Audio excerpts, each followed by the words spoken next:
പടവേടിച്ച് പന്തളത്ത് ചെന്നപ്പോ അവിടെ പന്തവും കുത്തി പടാന്ന് പറഞ്ഞല്ല ഈ മുട്ടി എല്ലാം കൂടെ അടിച്ചു കൂട്ടി ഒരു 205 റൺസ് എടുത്ത് നല്ല ഏകപക്ഷീയമായിട്ടൊക്കെ ഇന്ന് ജയിക്കാന്ന് പറഞ്ഞുകൊണ്ട് ഇങ്ങനെ വന്നപ്പോഴത്തേക്കാണ് താണ്ട കരുൺ നായർ ഒരു രക്ഷയില്ല വന്ന് അടിയോടടി ഉമ്രയൊക്കെ എടുത്ത് പറക്കി എടുത്തിട്ട് അടിക്കുക. കരുൺ നായർ ഔട്ട് ആവുന്നത് 12ാമത്തെ ഓവറിലാണ്. ഏകദേശം 135 റൺസ് 3 വിക്കറ്റ് നഷ്ടമായി. അവിടുന്ന് ഏകദേശം 8 ഓവറുണ്ട്, 70 റൺസ് മതി. നോക്കുകയാണെങ്കിൽ അക്ഷർ പട്ടേൽ ഉണ്ട്, KL രാഹുൽ ഉണ്ട്, സ്റ്റബ് ഉണ്ട്, അശുതോഷ് ഉണ്ട്. ഇനി വേണമെന്ന് വെച്ചാൽ വിപ്രാജും ഉണ്ട്.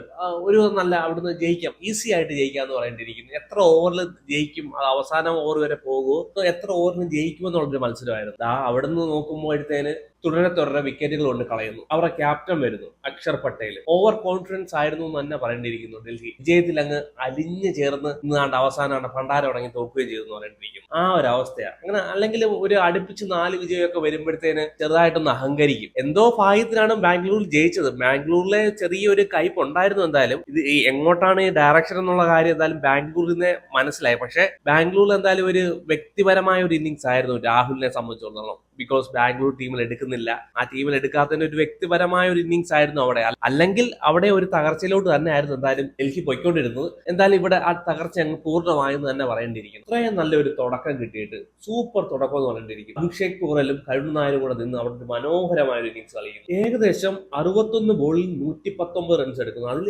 77 റൺസ് കരുൺ നായറിന്റെയും അഭിഷേക് പൂറലിന്റെ 33 റൺസുമാണ് ഉള്ളത്. മനോഹരമായി 61 ബോളിൽ 119 റൺസ് എടുക്കുന്നു. എന്നാൽ 119 റൺസ് എടുത്ത് നിൽക്കുമ്പോഴത്തേന് അഭിഷേക് പൂറൽ പോകുന്നു. കരുൺ നായർ തന്നെ കളിച്ചുകൊണ്ടേയിരുന്നു.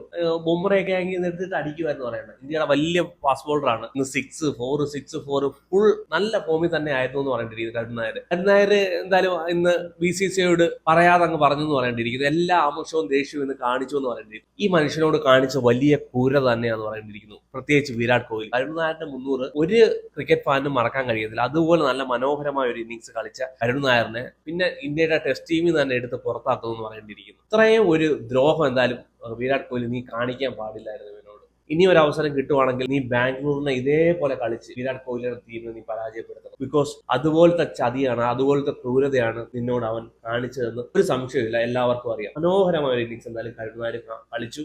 എന്നാൽ ഡൽഹിയുടെ ഓവർ കോൺഫിഡൻസും അമിത വിശ്വാസവും അവരെ പരാജയപ്പെടുത്തി എന്ന് തന്നെ പറയേണ്ടിയിരിക്കും. ഇന്നത്തെ വിജയം ഡൽഹി ഒരിക്കലും വർഗ്ഗിക്കുന്നേ ഇല്ല. മോശം ഫീൽഡിംഗ് ആയിരുന്നു, വളരെ മോശം ഫീൽഡിംഗ് ആയിരുന്നു എന്ന് പറയേണ്ടിയിരിക്കുന്നു. എത്ര ക്യാച്ച് കൊണ്ട് കളഞ്ഞതെന്ന് അറിയാം. ഒരു 180-185 പിടിച്ചു നിർത്താൻ കഴിഞ്ഞാൽ അവിടെ തിലക് വർമ്മയുടെ ക്യാച്ച് കൊണ്ട് കളയുന്നു, സൂര്യയുടെ ക്യാച്ച് കൊണ്ട് കളയുന്നു, അമന്റെ ക്യാച്ച് കൊണ്ട് കളയുന്നു. മോശം ഫീൽഡിംഗ് ആയിരുന്നു എന്ന് പറയേണ്ടിയിരിക്കുന്നു. ആ വിജയത്തിൽ അങ്ങ് അലിഞ്ഞു ചേർന്ന് പോയി 4 വിജയത്തിൽ. എന്നാലും ഇന്ന് എന്തായാലും കയ്പ് എന്തായാലും കിട്ടിയെന്ന് പറയേണ്ടിയിരിക്കുന്നു. ജയിച്ച കളി എങ്ങനെ കൊണ്ട് പരാജയപ്പെടുത്താമെന്ന് ഇന്ന് ഡൽഹി നല്ല മനോഹരമായിട്ട് എല്ലാവർക്കും കാണിച്ചു കൊടുത്തു എന്ന് തന്നെ പറയുന്നു. പറഞ്ഞ പോലെ തന്നെ ഡൽഹിക്ക് അത്ര നല്ല